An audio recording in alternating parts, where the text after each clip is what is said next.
Hi friends, నేను చెప్పేది ప్రతి ఒక్కరు గుర్తుపెట్టుకోండి. ఏ వీడియో చేసినా ప్రజలకు ఉపయోగపడే వీడియోలు చేస్తాను.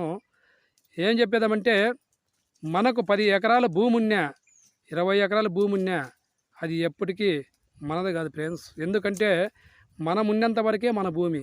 మనం పోయిన తర్వాత ఆ భూమి ఎంతమందిలో మారిపోతూ ఉంటుందో, ఆ భూదేవి తల్లిలో ఎంతమంది కలిసిపోయినారో.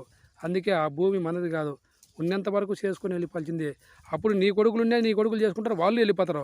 వాళ్ళ కొడుకులు వస్తారు, వాళ్ళ కొడుకులు చేసుకుంటారు, వెళ్ళిపోతారు. కానీ ఆ భూమి ఎవరిది కాదు. ఆ భూతల్లి ఎవరికి సొంతం కాదు. ఆ భూతల్లి మింద మన అట్లవలము ఎంతమంది బతకల్లో, ఎంతమంది పాల్లో, ఆ భూతల్లి ఎవరికీ శాశ్వతం కాదు. ఆ భూతల్లి ఎవరిది కాదు. ఫ్రెండ్స్, నేను చెప్పేది ప్రతి ఒక్కరు గుర్తుపెట్టుకోండి.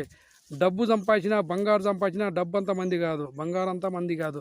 మన తా ఉన్నంతవరకే మంది. మన తా నుండి మన ప్రాణాలు పోయిన తర్వాత మన కొడుకులు వాళ్ళ కొడుకులు తీసుకుంటుంటారు, పోతుంటారు. చివరికి ఎవరికి పోతుందో, ఎవరికి ఉంటుందో, ఎవరు తింటారో, ఎవరు పోతారో అదంతా శాశ్వతం కాదు ఫ్రెండ్స్.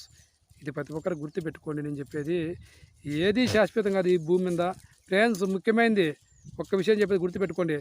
మన శరీరమే మంది కాదు. మనం ప్రాణం పోయిన తర్వాత మన శరీరాన్ని ఆడబారేస్తారు. ఈ ఊపిరి ఉన్నంత వరకే మన శరీరము మనము. ఇది ఊపిరి పోతే ఈ ఒట్టి కట్టి ఎక్కడ పోతే ఏమొచ్చి ఫ్రెండ్స్.